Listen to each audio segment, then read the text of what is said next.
good evening, morning, afternoon, or whatever time it may be for you.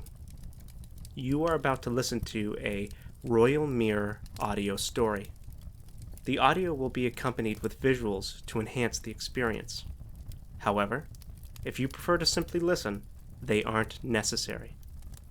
If you'd like to follow along, or would simply prefer to read the story, you can find a link to the text in the description below. I hope you enjoy.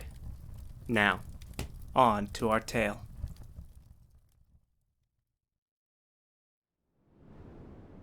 Godspeed, the Duke of Boots. Part 3. The wind swept hard across the flat, open road leading out from the gas station towards that imposing horde of road bandits and the growling engines of their vehicles. Duke gripped his weapon tighter and stared them down, his eyes fixed on their headlights, as if sufficient eye contact would make them back down, like a dangerous animal in the wild. The cowboy supposed there wasn't too much difference between these bandits and the dangerous fauna he'd encountered in the desert. The door of the lead vehicle cracked open, and out stepped the bandit that Duke had spoken with when the refugee had made his visit at Boots. He took out a large loudspeaker and climbed up theatrically onto the hood of his black SUV. Then he began his decree. Dookie, I regret to inform you that I am done asking nicely for you to fill up our gas tanks, the bandit declared, making an exaggerated shrug as he did so. So, what's going to happen is that you and all of your quaint little townsfolk are going to leave your gas, your pump jacks, and everything else you own and run west. Then me and my friends here might just consider not hunting you all down, slaughtering all your men, and kindly getting to know all your women. Understand? Duke figured it would be the gas that the gang was after. Any old storage tanks within the gang's range must be running low after so long without resupply. Duke and his town were the only source of newly produced energy for at least 100 miles. He gritted his teeth. Even if he lost Boots today, he wasn't going to let it help these thugs hurt anyone else. His thumb went to the transmit button. Ambrose, I want Jimmy to break off from the main group and head out to our pump jacks. I want him ready to ignite them if things go sideways. We ain't giving these bandits our gas under any circumstances. Duke looked down the road and then let his gaze shift to his right. Beyond the gas station, on the right side of the road, was a small hill. I want the rest of you to flank down the south side of the road in your truck. If you can get up on that little hill beside the road, you should have a good angle to kill these bastards. There was a brief moment of static, then Ambrose's voice crackled in. Copy, all. Jimmy's on his way, and the rest of us are flanking south. Ambrose replied. Meanwhile, the bandit on top of the SUV was getting impatient. You seem a little slow in the head, Dookie. Let me ask for something more simple. You have 10 seconds to drop that rifle and start walking away down this road west, or me and my boys shoot you. Got that? 10. 9. As the bandit continued to count, Duke quickly went to the radio again. They within range of that first ring of mines? Through the scope of his rifle, from his perch up on the roof, Jack could see that the bandits' vehicles were past the first pyramid of stones that Isidore had hastily constructed on the side of the road to indicate the ranges of his mines. Yeah. Blow it, Duke ordered. The bandits' countdown was coming to a close, and, thankfully, Isidore didn't hesitate. 3, 2...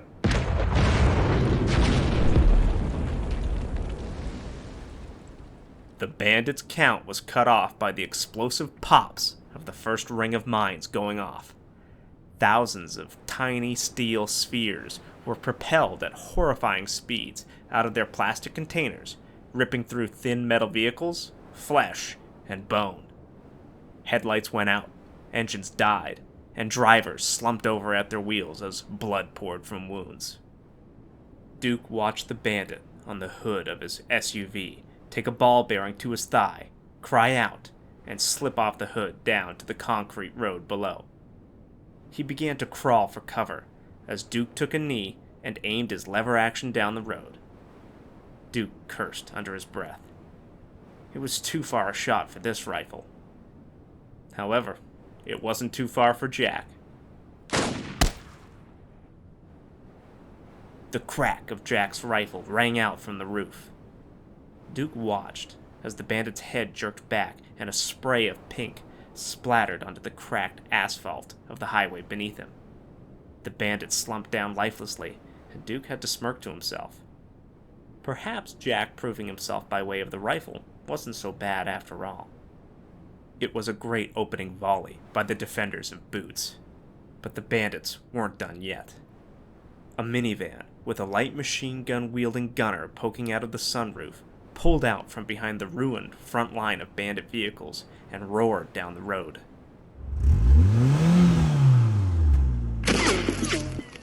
The muzzle of the machine gun started to flash, and Duke heard the supersonic crack of rounds ripping by his ear before they smashed harmlessly into the sand on the left side of the highway. The fire was inaccurate, but it certainly didn't make Duke more comfortable.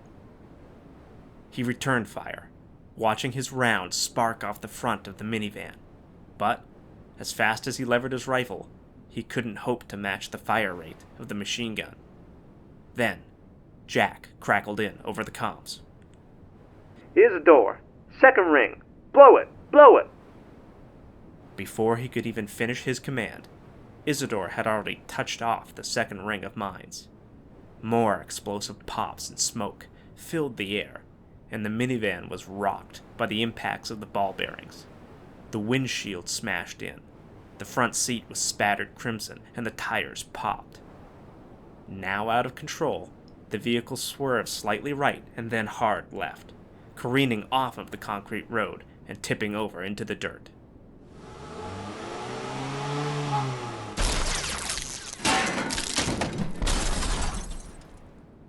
Duke watched as the vehicle completely rolled over, and the gunner's neck and shoulders, still stuck outside of the sunroof, contorted with a sickening crunch as the full weight of the vehicle pressed his exposed upper body against the sand and dirt. Duke knew he wouldn't be receiving fire from that machine gunner ever again. The rest of the bandits were starting to develop a more cohesive strategy, and a number of gunmen were beginning to get set up behind the wrecked first line of vehicles down the road from the gas station.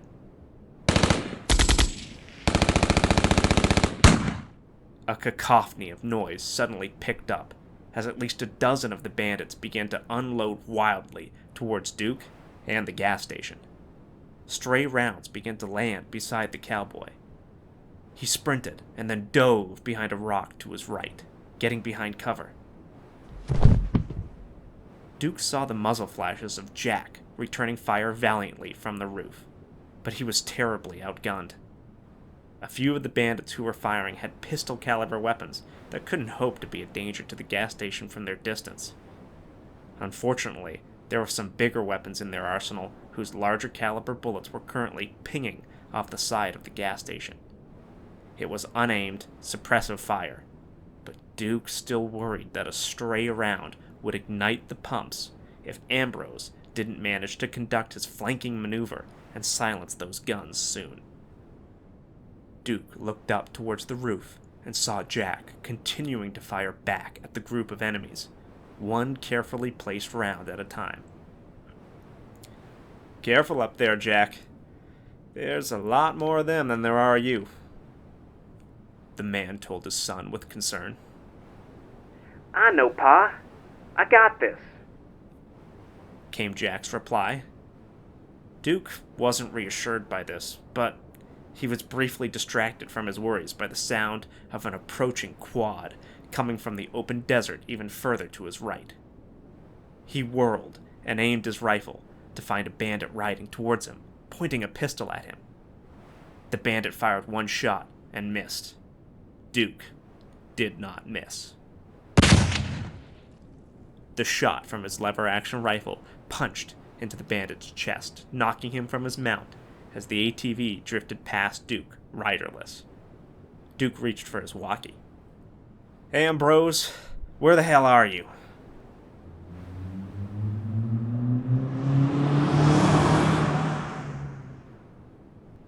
Just as he finished the statement, the truck barreled past him. For the town of Boots, it would be a glorious sight. 5 men, armed to the teeth, and finally, with something worse than wild boars to use those weapons on. "We are right here, Duke," came the reply as they continued on past, maneuvering to the position Duke had specified. The cowboy's confidence surged as he watched them. Pretty soon he'd have the bandits where he wanted them, with himself, Jack, and Isidore's mines as the anvil, and Ambrose's team as the hammer. Duke took a quick peek over the rock and saw that his anvil would have to withstand one more attack. The bandits were gathering up quads and motorcycles, planning a more spread-out attack that might be able to make it through the deadly spray of steel from Isidore's mines. Duke topped up his magazine with rounds and then propped up his rifle on the rock, aiming it towards the gathering bandit vehicles. He thumbed the transmit button on his walkie. "Get ready to detonate that third group of mines, Isidore," he instructed his son. Then, the bandit bikes and quads roared to life and began their charge. Duke managed to get off 3 rounds towards them as they approached, one bullet blowing out the tire of a motorcycle, sending the rider flying. Then, they were within range of the third ring. "Isidore, now!" Duke cried over the walkie. The last set of mines blew, killing riders and destroying vehicles. However, the bandits had been right with their strategy. Some of the motorcycles and quads continued roaring towards the gas station. Duke broke from cover and began to run back to the station to protect his sons. For a few moments, he thought this might be it.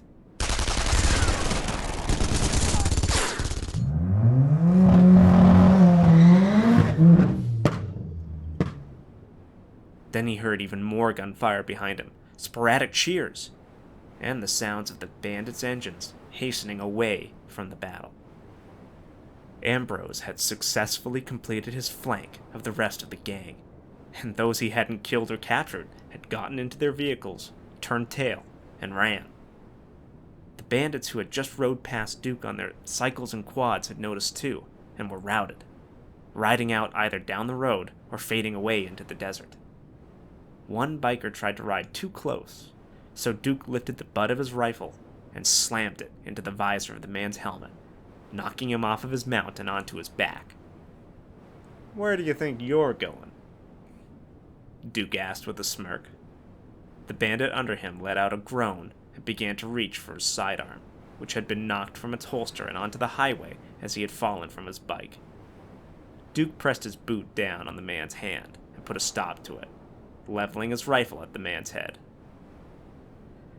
"I wouldn't do that if I were you." Duke turned his head to see his posse herding a few captured bandits back towards the gas station from their vehicles, with Ambrose driving the truck at a walking pace in the rear. It was over. He smiled as he knelt down, propping his rifle up on a chunk of concrete that had long ago been broken off of the highway. He grabbed a piece of rope that hung from his belt and tied the bandit's hands tightly together, keeping his full weight on the man until he was confident the goon was secure. Then, a shout of alarm came from one of the members of his posse. "Hey, Duke, look!" He pushed himself up off the bandit and whirled around. A young man had pulled himself from the wreckage of the minivan that had crashed earlier in the battle. He was bleeding slightly from a shrapnel wound on his right arm, but he seemed more shaken than injured. His hand hovered over a pistol tucked into his waistband, his eyes telling Duke that he didn't know whether or not he should draw it. Duke had seen the same look in Isidore's eyes many times before. The man, no, the boy, was probably even younger than Duke's youngest son. The cowboy pushed back his jacket, letting his hand settle onto the handle of his own revolver, placed snugly in its own holster. He'd never drawn it before, and he hoped he wouldn't have to now. Even more so, he hoped that if he did, his aim would be true. "Son, it's well past high noon," Duke said slowly, holding out one hand calmly and reassuringly. "Why don't you go on home, like the rest of your friends?" The young bandit looked over his shoulder at the carnage and quickly realized that the other bandits had fled.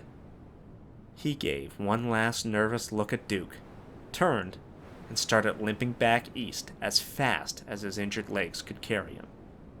Duke smiled, shook his head, and let out a sigh of relief. He unclipped the walkie from his jacket and spoke into it. "Jack, do me a favor and try not to shoot that poor kid," he said with a smile, looking up towards the roof. There was no response. He lifted the walkie to his mouth again. "Jack, did you hear me? Jack?" There was still nothing. Duke pocketed the walkie and ran for the ladder to the roof of Boots. He gripped the cool, rusted iron and began to climb 2 rungs at a time until Jack came into view. He was sitting with his back against one of the HVAC pipes on the roof, hat drooping down to cover most of his face. The walkie had fallen from his hand, and blood was pooling under him from where he'd been hit by one of the bandits' wildly fired suppressive rounds. Duke hauled himself up onto the roof in desperation and ran to his son's side. But he didn't need to get any closer to know the truth. Jack was gone.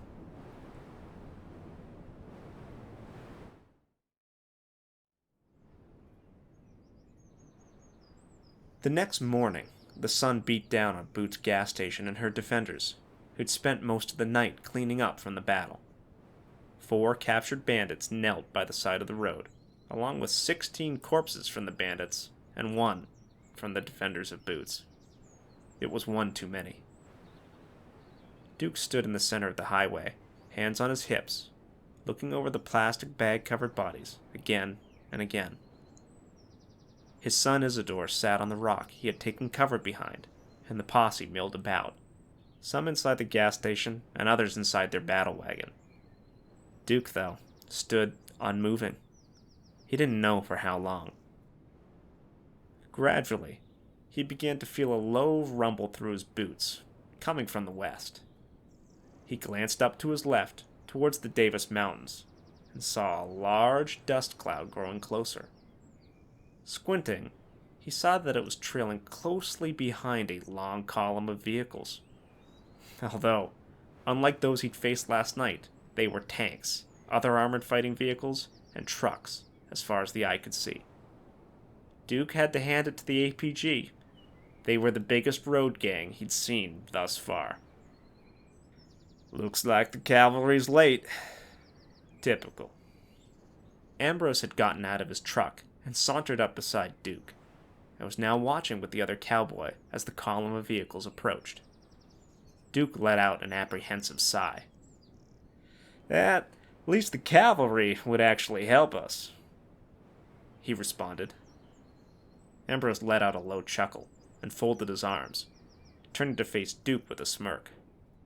"You don't think the government's always thinking of what's best for its citizens?" Ambrose asked sardonically. Duke shook his head. "Well, I guess we're about to find out," he replied, as the column of vehicles continued to approach. The first few, all armored fighting vehicles, continued right on past them, some with turned-out gunners waving as they went past. Soon, though, a battered old Humvee, decked out in weathered woodland camouflage, broke away from the main group and drove towards the cowboys. Duke took a quick glance at Ambrose. "Woodland camouflage? Somebody forgot to tell them they were invading a fucking desert." He turned towards the approaching Humvee and started to wave, putting a forced smile on his face. The vehicle rolled to a stop right in front of Duke. The door opened, and a surly junior officer stepped out of the Humvee. Duke addressed him. "Good morning, sir. Anything I can do for you?" Duke asked the uniformed man. The officer looked him up and down. Then, he peered past Duke at the gas station. "I'm Lieutenant Seneca, U.S. Army. Are you the proprietor of this establishment, citizen?" Duke looked back over his shoulder towards Boots. He brought his gaze back towards Seneca and nodded. "Well, yeah, that's Boots. I own it," he said. The soldier gave him a curt nod. "In that case, citizen, yes, you can help me," Seneca told him. "This gas station is the perfect place for a forward arming and refueling point for our troops. The APG will be seizing this area, and I expect you and your workers to assist us with any logistics tasks we may need help with. Do you understand?" Duke felt a lump in his throat as his nerves started to rise. He knew there was nothing he could do against the APG. In spite of all the years he had spent developing the place, all the effort he put into fighting the road gang and the sacrifice of his son, it still seemed as if someone with enough power could just walk in and take it all. "Seize?" Duke asked incredulously. "Now, if you fellas need to use the land, even need to use my services, well, we help everyone who comes through here. But outright seizing the place?" Duke shook his head. The lieutenant did a poor job of hiding an eye roll. "Citizen, there's a possibility that the APG will allow you to administrate some portion of the territory according to our laws and policies at some point in the future, but I am not authorized to make any promises." He leaned in closer to Duke, tightening his grip on his military rifle. "However, I have been ordered to take unconditional control over your property, by force if necessary. Will you comply?" Duke looked at the massive column of troops, looked back towards Isidore, and finally at Ambrose's small posse. One way or the other, he figured, he would be compliant. "Yes, I will," he responded simply. "Good," the lieutenant replied, and 3 more soldiers stepped out of the Humvee and started to make their way towards the gas station. Some of the convoy continued to roll along the highway, but Duke watched as more and more trucks and Humvees pulled over to stop at Boots. Seneca then noticed the bodies and captured bandits on the side of the road. "What's going on over here?" he asked Duke, pointing out what he'd just seen. "A road gang attacked the gas station last night. We were forced to defend ourselves, but we lost one of our own." Duke's voice trailed off for a moment as he struggled to maintain his composure. "The rest of the gang turned tail and ran, but we killed quite a few and managed to capture some, as you can see." The lieutenant shook his head. "Citizen, given the situation, I'm willing to look past what happened last night, but the APG cannot tolerate any more vigilante action on their territory. Corporal, free these men." Seneca pointed to one of his soldiers, who immediately got to work cutting through the ropes, tying them up, as Duke began to protest. "Lieutenant, these men are dangerous. They'll be a danger to your troops. You can't just release them," Duke told him, grabbing the soldier's arm with one of his hands, stopping Seneca in his tracks. The soldier looked down at where Duke had grabbed him. "Let go, citizen," Seneca insisted. Duke froze for a moment, but gradually complied, letting go of the soldier's arm, watching as 4 of his son's murderers were released and walked out into the open desert where they were free to kill, rape, and pillage all over again. Duke grimaced. I assume you'll at least be keeping the gas station and surrounded town safe from road bandits from now on? Duke asked. Seneca replied with a simple shrug. We won't tolerate random acts of violence in our territory, but road bandits aren't really our priority. There's a rebel faction out east that we need to put down. They're a threat to our democracy, the soldier explained to Duke. The cowboy wasn't feeling too democratic at this particular moment. You talking about the Sky King? Duke asked the lieutenant. Seneca nodded. That's what he likes to call himself, at least. Don't worry. No one's going to be calling him anything anymore pretty soon. Seneca allowed himself a cocky smile, and then pointed towards Boots' gas station. Me and my men are going to set up some communication equipment inside. If you have any more questions, you can come speak to one of us. Seneca began to walk away towards Boots. Duke now realized that Isidore was following along behind, and that he'd heard most of the conversation. You just gonna let him do that to us, Pa? Walk all over us after all we've been through? Losing Jack? You're gonna give up just like that? The boy was already starting to sound more like his fallen brother. Duke looked down at the sand and concrete beneath him, feeling defeated. Don't suppose those mines of yours would go through a tank, would they? Duke asked solemnly. Isidore let out a sigh, crossed his arms, and shook his head. Duke gave him a soft smile. I didn't think so, the cowboy concluded. Isidore, however, wasn't quite done. But, Pa, we can't. We can't just let them take Boots, he insisted. Duke once again shook his head. We can, and we will, son. Duke paused for a moment, looking back at Jack's remains and then at Isidore before concluding. At least, for now.